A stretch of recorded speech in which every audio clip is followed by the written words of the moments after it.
फिर पायलट ने बताया कि जब उन्होंने एक चमकीला सर्पिल कलर का जो एक बादल देखा, एक ऐसी टनल जैसी दिखाई दी और उसमें घुसते ही उनके सारे यंत्र फेल हो गए।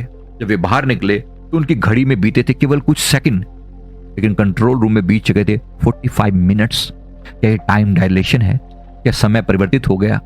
क्या बरमूडा ट्रायंगल में कोई वर्म होल है जो समय को मोड़ देता है? पॉसिबल है। 1955 में हुई स्टार टाइगर फ्लाइट की घटना में प्लेन पूरी तरह गायब हो गया, पर 2 दिन बाद समुद्र में मिला एक सीट का कुशन जिसमें 200 साल पुराने कपड़े का एक पैटर्न था। समय का प्रवाह उल्टा हो सकता है क्या? 200 साल पुराना कपड़े का पैटर्न, समय का प्रवाह बदला जा सकता है, टाइम रिवर्स किया जा सकता है। पॉसिबिलिटी है। मैं हर बात का आंसर नहीं दूंगा, बट कुछ बातों को आपके ऊपर छोड़ देता हूं। क्या ये वो जगह है जहां भूत, भविष्य और वर्तमान एक साथ अस्तित्व में है? इसका मतलब है वहां पर टाइम में आगे भी जाया जा सकता है, टाइम में पीछे भी जाया जा सकता है। Answer is yes. बहुत कुछ है जो अभी हम नहीं जानते। एलियंस इसी टाइम के डायमेंशन से प्रवेश करते हैं। आध्यात्मिक दृष्टि से थोड़ा और बताता हूं। अगर हम वेदांत की दृष्टि से देखें तो समुद्र हमेशा से अनंत चेतना का प्रतीक रहा है। संभव है कि बरमूडा ट्रायंगल कोई प्राकृतिक घटना ना होकर अंतरिक्षीय चेतना का द्वार हो, जहां तीनों लोगों की ऊर्जा मिलती हो।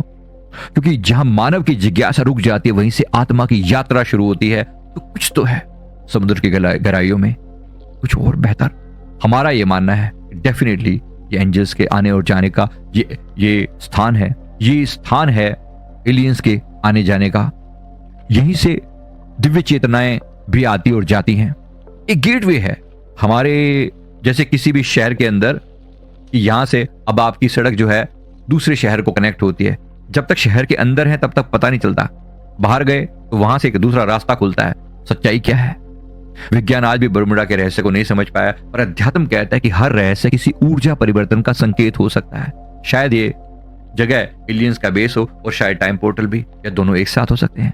हमें ऐसा ही लगता है, क्योंकि समय और स्थान सिर्फ हमारे अनुभव हैं, वास्तविकता नहीं। तो अगली बार जब समुद्र की ओर देखो तो सोचो कहीं वो लहरें तुम्हें किसी जगत की पुकार तो नहीं दे रही। सत्य की तलाश जारी है। हमारे पास एक PLR पास्ट लाइफ रिग्रेशन करवाने एक लेडी आई। उसका जो अनुभव था, उसने कहा कि मुझे ऐसा लगता है कि मेरा एक जन्म किसी ऐसे प्लेनेट पर हुआ है जो केवल समुद्र में ही बसता है। मतलब वहां पर केवल पानी के अंदर ही जीव बसते हैं, और बहुत हाई लेवल की सोल। बड़ी गजब की चीज है। मैं उम्मीद करता हूं आपको बात कुछ तो समझ में आई होगी। वीडियो अच्छा लगे तो लाइक करें, कमेंट करें, चैनल को जरूर सब्सक्राइब करें।